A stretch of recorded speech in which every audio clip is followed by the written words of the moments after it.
Sobat, saat ini saya ada di depan rumah Buya Baca. Kita ingin tahu seperti apa metode dan cara belajar membaca dalam proses cepat. Kita ikuti bareng-bareng ya. Ayo.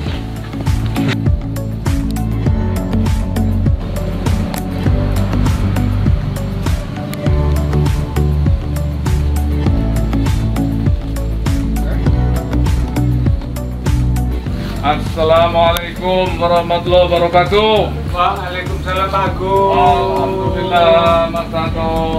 Ya. Sehat Mas? Alhamdulillah. Ya. Monggo. Alhamdulillah. Matur nuwun. Lama saya kepengen main ke sini. Terima kasih. Baru ada kesempatan. Lagi santai atau gimana? Lagi libur Pak Agung. Libur ya? Situasinya, saya buka masker ya, maaf ya. Ambil jarak. Ya, yang penting jaga jarak. Nah, situasinya memang lagi prihatin semua. Termasuk saya datang ke sini, saya punya perasaan galau. Kegalauan saya barangkali mewakili banyak orang tua yang mereka punya anak seharusnya mengenyam pendidikan di sekolah, tetapi karena situasinya pandemi sehingga pemerintah mengharuskan belajar dari rumah. Betul. Saya punya cucu yang sebentar lagi dia mestinya sudah harus masuk ke jenjang pendidikan yang mengajarkan dia bisa baca. Tapi bagaimana mungkin di rumah orang tuanya tidak punya cara bagaimana mendidik anak untuk belajar membaca. Nah, saya dengar Mas Tanto itu punya terobosan inovasi, ya, cara belajar membaca dengan metode cepat. Menyambung bunyi huruf. Nah, itu gimana sih ceritanya? Jadi begini Pak Agung, saya sebagai pensiunan guru SD sudah pensiun sejak tahun 2012. Berarti umur saya sudah 68 tahun Pak Agung. Iya. Kegiatan saya sehari-hari sudah 20 tahun ini mendirikan bimbingan belajar membaca. Terpaksa libur sejak Pandemi. Maret sampai sekarang. Nyaris setiap hari ada orang tua yang mendaftar kepengen anaknya bisa membaca, tapi kami tidak bisa membuka, tidak berani membuka. Oleh karena itu saya punya jalan keluar, punya gagasan, yaitu membuat aplikasi cara belajar membaca. Aplikasi itu sudah jadi, saya taruh di Play Store. Harapan saya para orang tua bisa memanfaatkan itu. Saya ingin berbagi di masa pandemi Pak Agung. Iya. Oh, jadi ini yang Mas Tanto bikin tentang aplikasi 100% bisa baca? Betul Pak Agung. Luar biasa sekali. Ini saya sudah unduh aplikasi 100% bisa baca yang dibuat oleh Mas Kristanto Sayyid.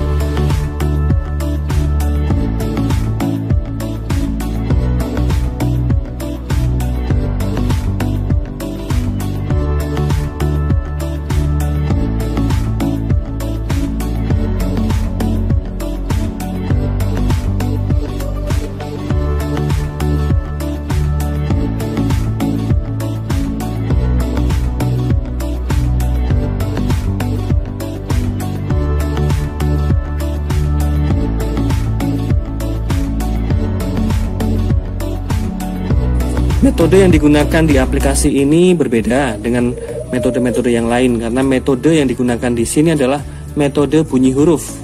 Apa itu? Yaitu metode membunyikan huruf dan kemudian menyambungkannya secara langsung tanpa dieja, sehingga akan lebih mudah, lebih cepat, dan lebih efektif. Nama huruf M, bunyi huruf Bagian A, am, i, im, u, Memang benar ya. Jadi di luar persoalan aplikasi, memang Mas Kris ini punya metode dan strategi inovatif untuk cara belajar membaca dengan metode cepat. Benar Pak Agung. Jadi metode yang saya kembangkan ini adalah metode menyambung bunyi huruf. Bukan metode suku kata, bukan metode SAS, juga bukan metode eja, juga bukan metode yang ditemukan oleh guru SD Inggris yang berkembang di Eropa, Amerika, Kanada, dan bekas negara-negara jajahan Inggris. Metode saya berbeda. Saya malah tertarik dengan metode yang Mas Kris punya, seperti suara burung yang saya dengar ini. Nah, pemahaman saya, Mas Kris punya metode kuk-geruk. Monggo, terserah Jadi Pak gini, Agung. iya, Mas, jadi gini. terjemahkan. Jadi gini, metode kuk-deruk. Kuk-deruk itu menjadi nama burung karena memang kita tahu bunyinya kuk-geruk, gitu kan? Betul. Nah, otomatis ketika kita mengeja tulisan dan membacanya sesuai dengan bunyi burung itu. Oke. Nah, kira-kira apakah manusia ini sesungguhnya sama dengan burung? Metode bunyi-bunyiannya. Silakan. Tentu manusia itu menggunakan lambang-lambang. Nah, lambang-lambang ini disebut huruf Pak Agung. Ya. A, B, C, D, E, F, dan seterusnya. Ketika kita menyampaikan A, B, C, D, E, F, G, H, namanya nama huruf, nama huruf. Dan tidak semua anak langsung bisa nyaut 26 abjad itu. Abjad itu Tidak bisa langsung memahami, ya kan? Lah pola saya kemudian dalam mengajarkan metode bunyi huruf ini, kami memperkenalkan nama huruf-huruf vokal dulu. Ada berapa huruf vokal? 5. A, I, U, E, O. Oh ya, A, I, U, E, O. Saya masih ingat waktu kecil. Ya, terus? Mau diapakan dengan huruf vokal ini? Ya, karena menyampaikannya kepada anak, saya kan bisa menggunakan peraga gambar. Nah, misalnya ini, saya juga membuat lagu-lagu pengantar Pak Agung. Mungkin ada 17 lagu Pak Agung. Ya. Nah, misalnya gambar ini. Ayam dimulai huruf apa? A. Ikan dimulai huruf apa? I. Ya. Betul. Oke. Udang dimulai huruf apa? O. Dan seterusnya. Tapi kan Mas, boleh saya lihat ya Mas ya? Setahu saya, metode-metode seperti ini tidak asing dan hampir banyak guru juga dia pakai metode yang sama. Betul. Ya kan? Ya. Ayam A, apel A, gitu kan? Oke. Upil U, ya kan gitu Oke. pokoknya ya. Sekarang apa bedanya metode yang Mas Kris punyai? Keunggulannya apa? Keunikannya apa? Pertanyaannya sangat jelas, saya jawab ya Pak Agung. Contoh ketika saya memperkenalkan huruf M. Nama huruf M. Bunyi huruf Ya, oke. Jadi bunyi huruf, nama huruf M. Bunyi huruf bukan kayak ada E-nya. Ya, ya. Jadi bunyi huruf. Jadi saya memberikan kepada huruf haknya. Huruf itu mempunyai hak untuk dibunyikan menurut bunyi huruf itu harus dibunyikan. Oh, kalau saya dulu waktu SD diajari ama, imi, mami. Nggih, Itu bukan haknya huruf itu. masih belum. Bukan Sebab ya? ketika panjenengan menyebutkan seolah-olah ada e-nya.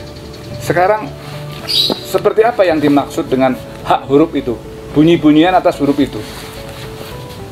Ini lagu sekalian ya Pak Agung. Oke. Ingat, ingat, ingat jangan lupa kaki 3 apa namanya M. Hmm. Ingat, ingat, ingat jangan lupa kaki 3 apa bunyinya?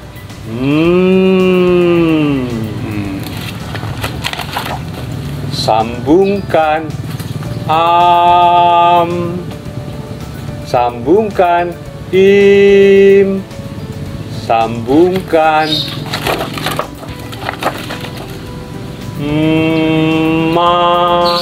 sambungkan mi. Jadi membacanya langsung. Misalnya membaca mama tadi seperti yang Pak Agung sampaikan menjadi mama. Karena udah dilatih bagaimana cara menyambung vokal A dengan M, vokal konsonan M dengan vokal A. Oke. Ada yang menarik. Ternyata yang punya hak hidup bukan hanya manusia saja. Hari ini kita bisa belajar bahwa huruf juga punya hak hidup untuk dibunyikan. Menurut bunyi huruf itu harus dibunyikan. Bunyi huruf itu.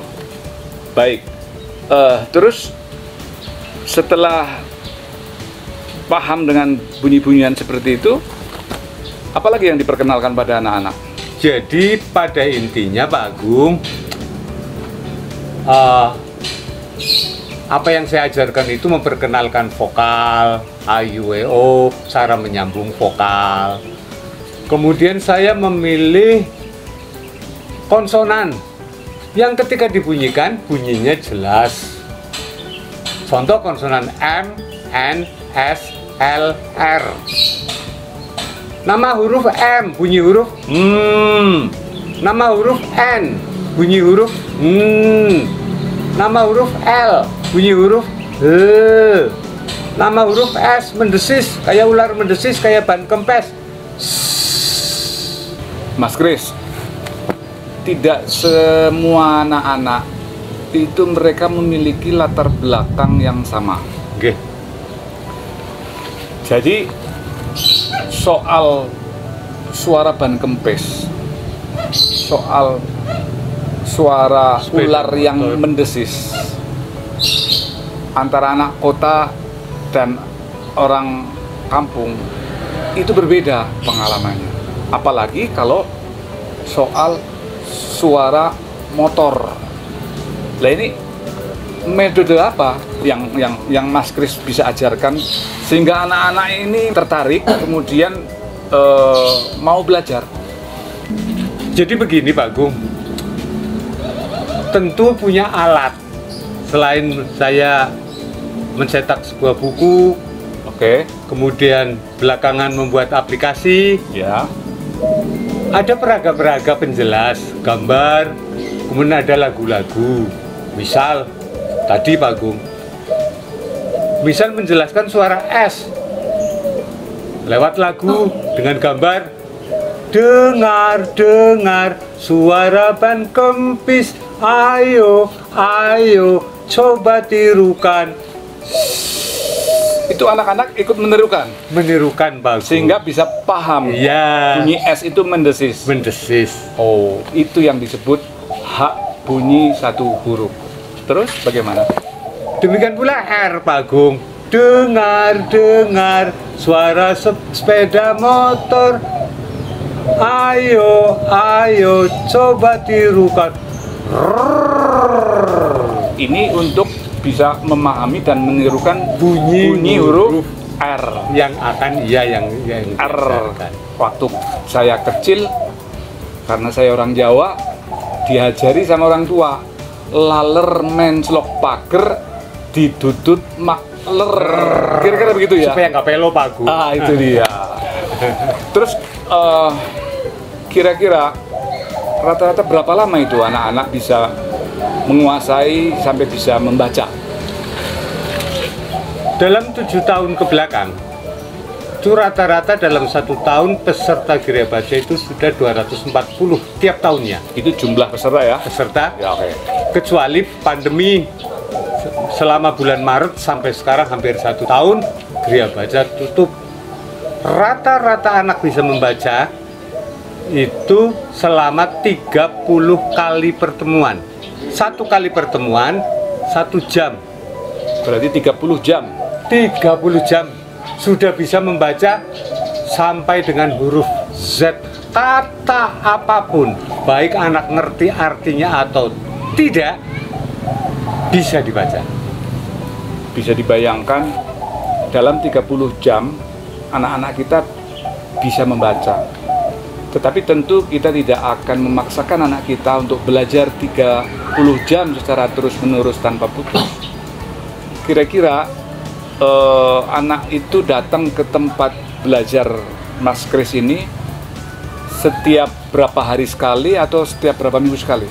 Seminggu 2 kali, Pak Gus. Seminggu 2 kali? Iya. Dengan seminggu 2 kali, kira-kira berapa bulan anak itu bisa baca? Sehingga kalau 1 bulan ada 9 kali pertemuan, 8 kali pertemuan, 9 kali pertemuan, 8 kali pertemuan, kalau dijumlah 34, jadi 4 bulan lah. 4 bulan setengah. Luar biasa.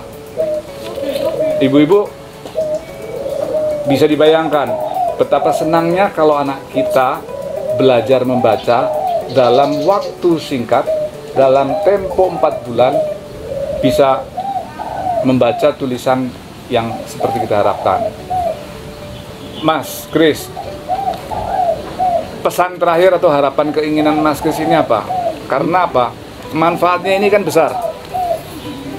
Ya, membaca adalah jendela dunia untuk kita bisa mengikuti perkembangan kemajuan berikutnya. Harapan Mas Kris dengan metode membaca cara cepat ini apa?